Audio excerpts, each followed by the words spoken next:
कपिल शर्मा। तर कपिल शर्माला आजकाल कोण नाही ओळखत। त्याने जगभरात सर्वांना हसवण्याचं काम जे केलेलं आहे। आजकाल लोकांच्या चेहऱ्यावर हसू खूप कमीच येतं। सतत सगळे कुठल्या ना कुठल्या स्ट्रेस मध्ये असतात। कोणी फायनान्शियल स्ट्रेस मध्ये असतं, कोण मानसिक स्ट्रेस मध्ये असतं, कोण शारीरिक स्ट्रेस मध्ये असतं। तर प्रत्येकाच्या आयुष्यामध्ये आता टेन्शनचं वातावरण निर्माण झालेलं आहे। पण हा कपिल शर्माचा शो बघितल्यावर थोड्या वेळासाठी का ना होईना प्रत्येकाच्या चेहऱ्यावर हसू येतच। तर welcome to Kapil Sharma show असं स्टेजवर येऊन उत्साहात सांगणाऱ्या कपिल शर्माचं नाव ऐकलं तरी माणूस आपोआपच हसतो। जसं आता मी हसली किंवा त्याला टीव्हीवर किंवा कुठेही पाहिलं तरी तो व्यक्ती असं गृहीत धरतो की आता हा आपल्याला हसवणारच। आणि कपिल सुद्धा तसंच करतो। कपिल शर्मा हे नाव तसं मित्रांनो भारतीयांना आता नवं नाहीये। एक कॉमेडियन म्हणून तो भारतीयांना परिचितच आहे। मात्र भारतीय सिनेमा आणि टेलिव्हिजन क्षेत्रात एक वेळ अभिनेता आणि अभिनेत्री बनणं सोपं, पण कॉमेडियन बनणं म्हणजे प्रचंड अवघड आहे। मात्र एका सामान्य घरातून आलेल्या कपिलने हे करून दाखवलं। सहज बोलता बोलता कॉमेडी करणं असेल किंवा सलग 3-4 तास हसवत ठेवणं असेल, कपिलसाठी हा हातचा मळ आहे। मात्र याच कपिल शर्माला एकेकाळी कॉमेडीच्या ऑडिशन देताना भरपूर खस्ता खाव्या लागल्या। कितीतरी वेळा ऑडिशन मधून तो रिजेक्ट देखील झाला। कपिल शर्मा थेट टीव्हीवर स्वतःचा शो बनवण्यापर्यंत कसा काय गेला? वडील गेल्यानंतर वडिलांच्या जागी पोलिसाची नोकरी मिळत असूनही त्याने ती का नाकारली? फक्त 1200 रुपये मुंबईत घेऊन येणारा कपिल शर्मा आज शेकडो कोटीचा मालक कसा काय झाला? तर हाच आज कपिल शर्माच्या तर टीव्ही इंडस्ट्रीतील हा हसवणारा हुकमी कसा काय बनला हेच जाणून घेणार आहोत आजच्या या व्हिडिओमध्ये। त्यामुळे हा व्हिडिओ खूपच महत्त्वाचा असणार आहे। तर व्हिडिओ पूर्ण बघा। कपिल शर्मा तुम्हाला नक्कीच आवडतो का? मला कमेंटच्या माध्यमातून नक्की सांगा। तुम्ही कपिल शर्माचे शो बघता का हे देखील मला कमेंटच्या माध्यमातून सांगा। आणि हो, व्हिडिओला सुरुवात करतच आहे तर लगेचच व्हिडिओला लाईक करून टाका, चॅनलला सबस्क्राईब करा। तर आज आपण हसून लोटपोट करणारा कपिल शर्माची माहिती घेणार आहोत। तर नमस्कार मित्रांनो, मी रीमा माझ्या या YouTube चॅनलवर तुमचं खूप खूप मनापासून स्वागत करते। मी देखील माझ्या चॅनलवर असेच हसवण्याचे व्हिडिओ देखील शॉर्ट्स मध्ये टाकते। तर तुम्ही देखील माझे शॉर्ट्स बघू शकता। माझ्या चॅनलवर जाऊन शॉर्ट्सवर क्लिक केले तर 101 हसवण्याचे व्हिडिओ तुम्हाला बघायला मिळतील। कपिल एवढी भारी ऍक्टिंग आणि भारी एक्सप्रेशन तसेच भारी डायलॉग जरी मला जमत नसले तरी मी देखील छोटासा प्रयत्न करते माझ्या ऑडियन्सला हसवण्याचा। त्यामुळे कपिल शर्मा तर माझा स्टार आहे। तुम्हाला कपिल कसा वाटतो मला नक्की सांगा। तर कपिल शर्मा हा एका सामान्य कुटुंबातला मुलगा। त्याचे वडील पोलीस जरी असले तरी त्याने याबद्दल कधीही तसं लोकांना वागण्या बोलण्यातून दाखवलं नाही। मित्रांना सुद्धा तो सतत हसवत राहणारा आणि खोडकर होता। वडील पोलीस असल्याने शिस्त घरात होतीच, मात्र खोडकर कपिल त्यातूनही दंगामस्ती करायचा। शाळा कंप्लीट झाल्यावर तो हिंदू कॉलेज येथे पुढील शिक्षणासाठी गेला। मात्र मित्रांनो, तेव्हा कपिलला असं वाटायचं की वडिलांना खर्चासाठी पैसे का मागायचे, म्हणून त्याने शाळेत असतानाच एका PCO साठी काम करायला सुरुवात केली। तिथे तेव्हा त्याला 500 रुपये महिन्याला मिळायचे। ते मिळालेले पैसे तो आईसाठी आणि स्वतःसाठी खर्च करायचा।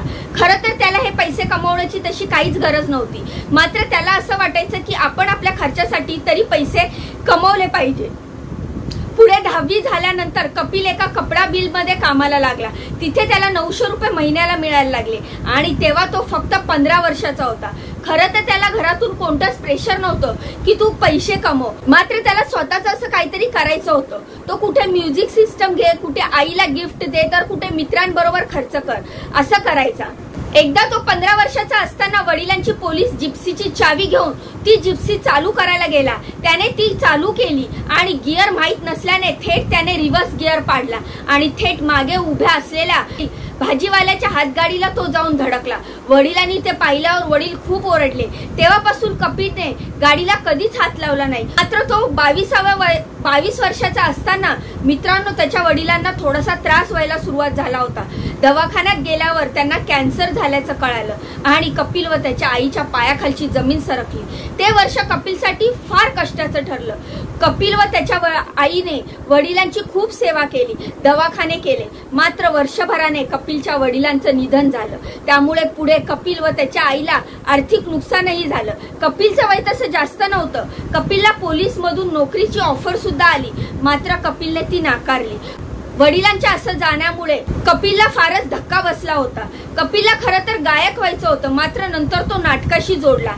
नाटक करताना शोज मधून त्याला चांगली प्रसिद्धी मिळाली आणि या प्रसिद्धीमुळे त्याला अमृतसरच्या कॉलेजमध्ये फ्री मध्ये ऍडमिशन मिळालं। मित्रांनो, मात्र कॉलेजने त्याच्या समोर एक अट अशी ठेवली की कॉलेजच्या नाटकाला तू स्टेज लेवलला न्यायला पाहिजेस, त्यासाठी तू प्रयत्न करायचा। कपिलने हो म्हटलं आणि कपिलने ते साध्य सुद्धा करून दाखवलं। पुढे कॉलेजला सुट्ट्या लागल्यावर कपिलला असं वाटलं की काही पैसे घेऊन आता आपण मुंबईला जावं। तो 1200 रुपये घेऊन मुंबईला निघाला। तो मुंबईत पोहोचला देखील, मात्र त्याला ऍक्टिंग व बाकी कसलंच काहीच काम मिळालं नाही। त्यामुळे कपिल आला तसाच पुन्हा गेला। पुन्हा कॉलेज सुरू झालं, मात्र तेव्हा अमृतसरमध्ये पहिल्यांदा ग्रेट इंडियन्स लाफ्टर्स ऑडियन्स सुरू झालं। कपिलला ते कळालं आणि तो तिथे पोहोचला, मात्र 3 वेळा ऑडिशन देऊनही कपिल काही सिलेक्ट झाला नाही। वडिलांचं जाणं, आर्थिक स्थिती आणि हे रिजेक्शन यामुळे कपिल अजून खचला होता। मात्र दिल्लीत पुन्हा हेच ऑडिशन होतं।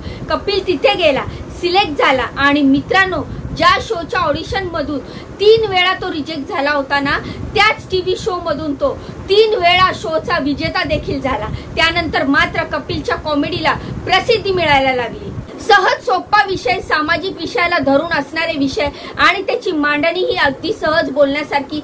त्यामुळे कपिलच्या विनोदांमुळे लोकांनी त्याला डोक्यावर घेतलं। कपिलला त्यामुळे 10 लाखाचं प्राइज सुद्धा मिळालं होतं आणि त्याने त्या पैशाने पहिलं एक काम केलं, ते म्हणजे पैशाविना अडकलेलं बहिणीचं लग्न।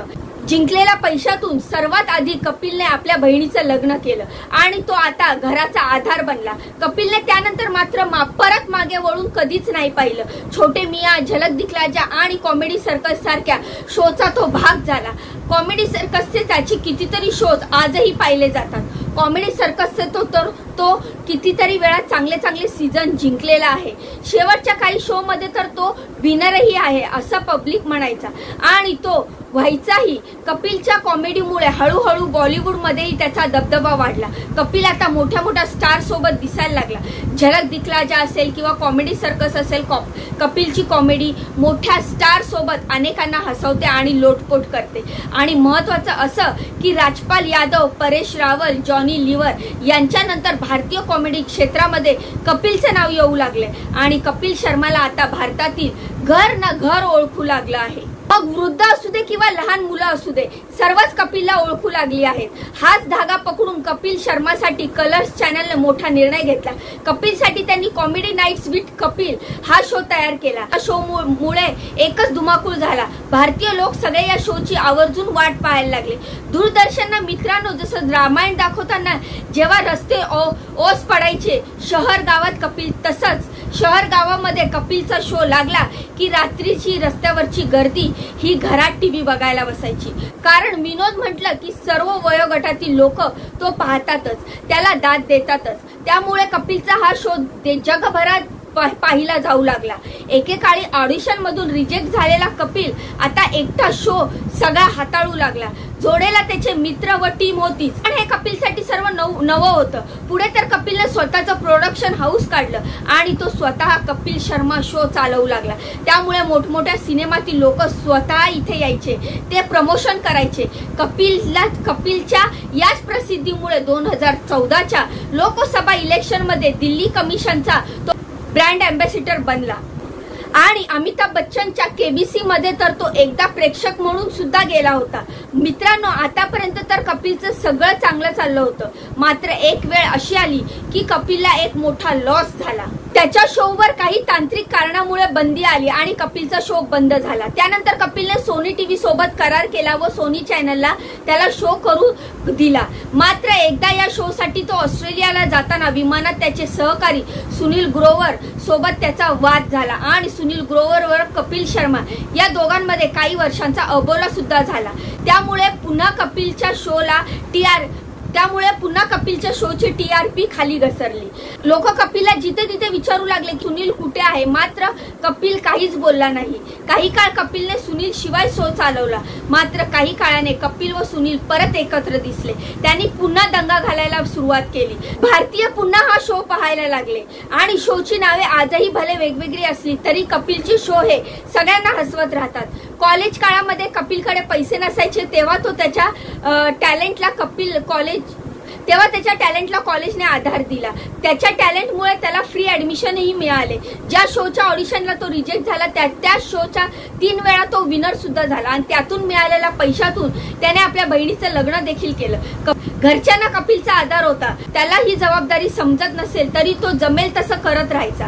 आणि याच प्रवासामध्ये कपिलचं लग्न झालं आणि लग्न झाल्यावर खरं तर कपिल खूप समजदार झाला. बायकोने माझ्यात खूप चांगले बदल घडवले असं तो एका मुलाखतीत सांगतो. आज कपिल 300 कोटीचा मालक आहे. कपिलला कष्टाची सवय होती. त्याने स्वतःला शाळेत असल्यापासून ती सवय लावली होती. 10वीत असताना त्याने कपडा मिल असेल किंवा आणखीन कुठलं काम असेल तो करत होता. कष्टाची जाण त्याला होती. तो कॉमेडी किंवा गायनही करायचा. कॉलेजनेही त्याला या टॅलेंटच्या जोरावर फ्री ऍडमिशन दिलं होतं. आज याच कष्टाच्या जोरावर मित्रांनो कपिल भारताचा मोठा कॉमेडियन स्टार झाला आहे. राजपाल यादव, परेश रावल, जॉनी लिव्हर यांच्यानंतर कॉमेडीची धुरा जर कोण वाहणार असेल असं विचारलं गेलं तर कपिल शर्माचं नाव आपसुकच तोंडावर येतं. तर टीव्ही शो, सिनेमा यासारखे क्षेत्रात आता एकटा तो हाताळतोय. यात सलमान खानने त्याला प्रोड्युसर म्हणून दिलेला आधार तो आजही विसरत नाहीये. तर त्याचा द कपिल शर्मा शो हा सलमान खान प्रोड्यूस करत होता. असंख्य अडथळ्यातून कपिल शर्माने टॅलेंटच्या जोरावर हा प्रवास पार केला. तर मित्रांनो, तर तुम्हाला कपिल शर्माचा शो कसा वाटतो, तसंच ह्या व्हिडिओबाबत तुमच्या काय प्रतिक्रिया आहेत, कपिल शर्मा शो तुम्ही पाहतात का, हे मला कमेंटच्या माध्यमातून नक्की सांगा. जाण्याआधी माझ्या चॅनलवर असलेले सर्व कॉमेडी शॉर्ट्स नक्की बघा. तर भेटूया पुढच्या व्हिडिओमध्ये अशीच महत्त्वपूर्ण दमदार अपडेट घेऊन. तोपर्यंत स्वतःची काळजी घ्या. बाय आणि नमस्कार.